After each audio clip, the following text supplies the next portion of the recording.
Equilibrium का exercise question 69 दिया है। Question says equal volumes of 0.002 mm means concentration molarity दिया है। Solutions of sodium iodate and cupric chlorate, ये दो सॉल्यूशंस दिए हैं। इन दोनों सॉल्यूशंस का वॉल्यूम सेम है भाई, इक्वल वॉल्यूम दिया है। आर मिक्स टुगेदर, दोनों को मिक्स कर दिया गया। और क्वेश्चन पूछता है will it lead to precipitation of copper iodate. Copper iodate का फॉर्मेशन जो हो रहा है रिएक्शन में, जब दोनों सॉल्यूशंस को मिक्स करेंगे तो क्या कॉपर आयोडेट का प्रेसिपिटेशन का फॉर्मेशन होगा या नहीं होगा, ये क्वेश्चन पूछ रहा है। भाई दो सॉल्यूशन मिक्स करेंगे तो रिएक्शन तो होगी होगी। जब रिएक्शन होगी तो कुछ ना कुछ प्रोडक्ट बनेंगे। उस प्रोडक्ट साइड में जो कॉपर आयोडेट बनता है, क्या इस कॉपर आयोडेट का प्रेसिपिटेशन सॉलिड के फॉर्म में बन करके आएगा या नहीं आएगा, ये क्वेश्चन पूछ रहा है। और आगे जो इन्फॉर्मेशन दिया है for copper iodate KSP = 7.4 multiplied by 10⁻⁸। ध्यान दीजिए, प्रेसिपिटेशन के बारे में बातचीत कर रहा है, KSP की वैल्यू दी हुई है, तो आपको 3 कंडीशन यूज करना है। कभी भी आपको प्रेसिपिटेशन से रिलेटेड क्वेश्चन आता है, वहाँ पर KSP की वैल्यू दी हुई है, तो ये कंडीशंस को रिकॉल करिए। फर्स्ट कंडीशन क्या है, QIP आयनिक प्रोडक्ट हो गया। अगर is equal to KSP value हो जाता है, मतलब वो सोल्यूशन इक्विलिब्रियम स्टेट में होगा, इक्विलिब्रियम स्टेट में होगा। ठीक है, इक्विलिब्रियम स्टेट का मतलब जब मिक्सचर किया जाएगा, भाई जब मिक्सिंग किया जाता है दो सॉल्यूशंस का, तो उसमें बनने वाले जो प्रोडक्ट होते हैं, तो प्रोडक्ट और रिएक्टेंट के बीच में इक्विलिब्रियम स्टेट सेटअप हो जाता है, ये कंडीशन है। अगर QIP is greater than KSP, मतलब यहाँ पर सॉल्यूशन में प्रेसिपिटेशन का फॉर्मेशन होगा। They the first condition, this the second condition, then we have the third condition. इसको उल्टा कर दीजिए, QIP is less than KSP, मतलब क्या है, PPT का फॉर्मेशन नहीं होगा, अनसैचुरेटेड सॉल्यूशन रहेगा, उसमें सोल्यूट की क्वांटिटी और भी ऐड की जा सकती है। ये कंडीशन दिमाग में रखिए। मुझे डिटरमिन करना है whether the precipitation of copper iodate will be formed और नॉट, मतलब ये कंडीशन आपको अप्लाई करना है।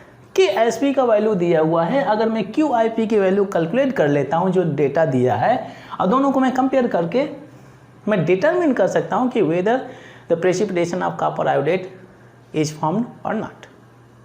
कर सकते हैं, देख लेते हैं भाई। अब देखिए भाई QIP क्या होता है, ये भी ionic product of ionic product होता है, ये प्रोडक्ट ऑफ आयंस होता है जो आपके सॉलिड सब्सटेंस से बनकर के आते हैं। ठीक है, जिस किसी भी सब्सटेंस का KSP वैल्यू दिया होता है, उसी सब्सटेंस का QIP वैल्यू भी कैलकुलेट किया जाता है, ये चीज़ आप दिमाग में रखें। ठीक है, उसी सब्सटेंस का QIP वैल्यू। अब देखिए भाई, क्यूप्रिक आयोडेट या कॉपर आयोडेट हो गया, KSP वैल्यू दिया हुआ है।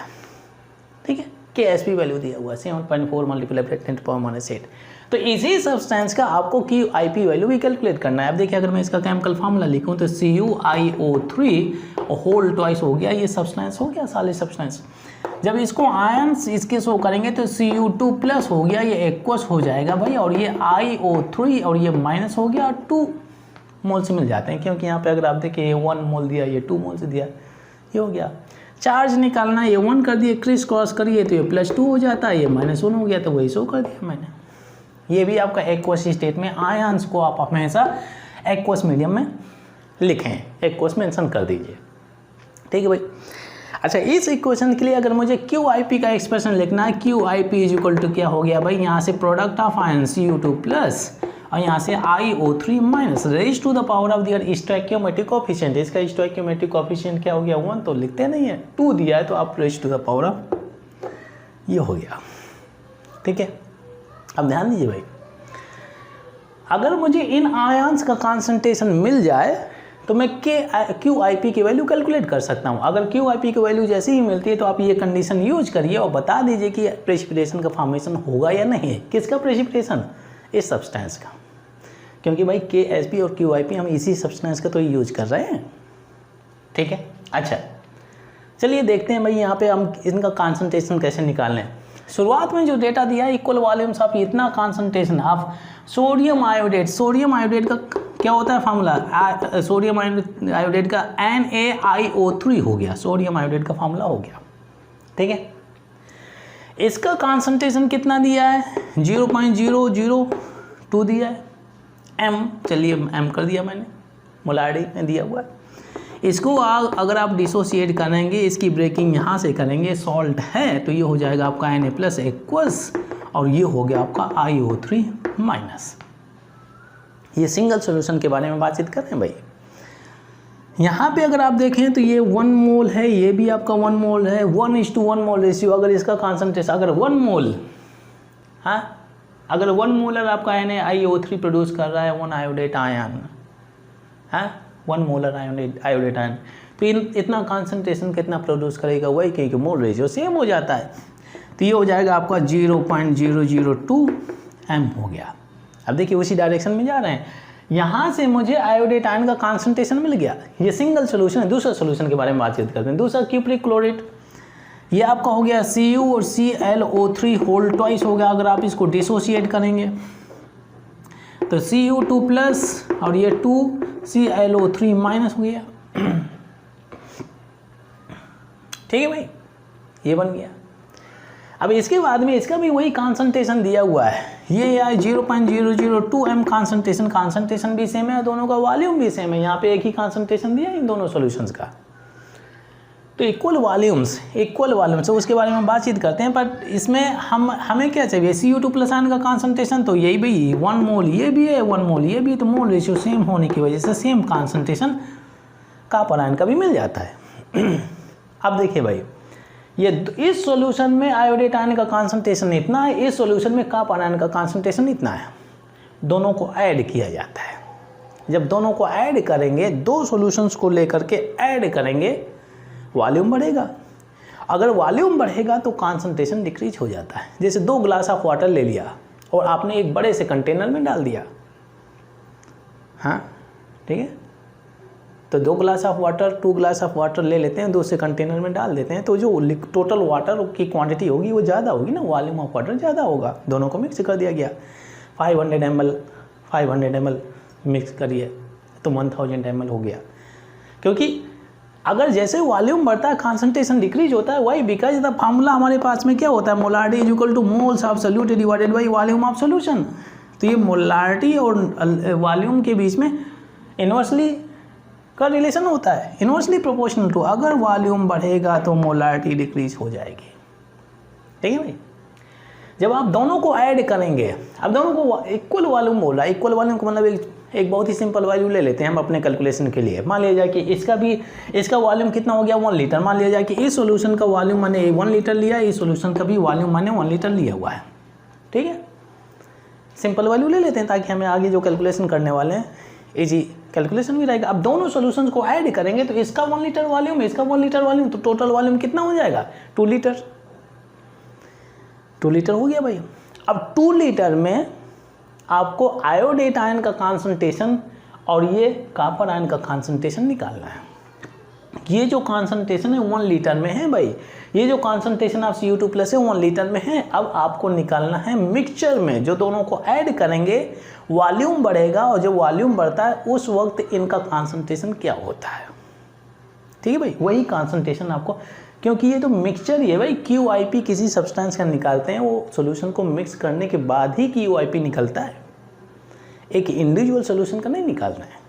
2 सॉल्यूशंस को मिक्स किया, फिर इसके बाद में जो प्रोडक्ट बनते हैं, उन प्रोडक्ट में जो एक सब्सटेंस का जिसका प्रेसिपिटेट होना है या नहीं होना है, उस सब्सटेंस का हम QIP निकालते हैं।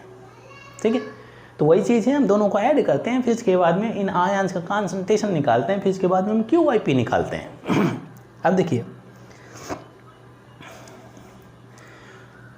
अगर यहाँ पे 1 लीटर दिया है, इसका 1 लीटर दिया है, टोटल वॉल्यूम क्या हो जाएगा, 2 लीटर्स। ठीक है, आप कैसे भी निकाल सकते हैं। अब देखिए भाई, अगर मैंने मान लिया इसका V1 हो गया वैल्यू, ये M1 हो गया। ठीक है, जब दोनों सॉल्यूशंस को ऐड करेंगे तो जो फाइनल वॉल्यूम होगा 2 लीटर हो जाएगा, नहीं हो जाएगा।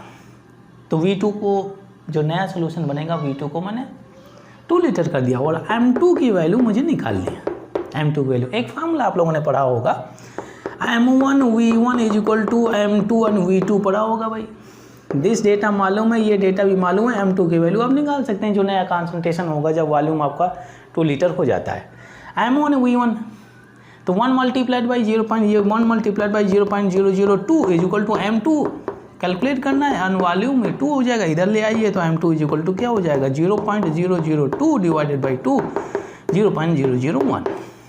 मोलर।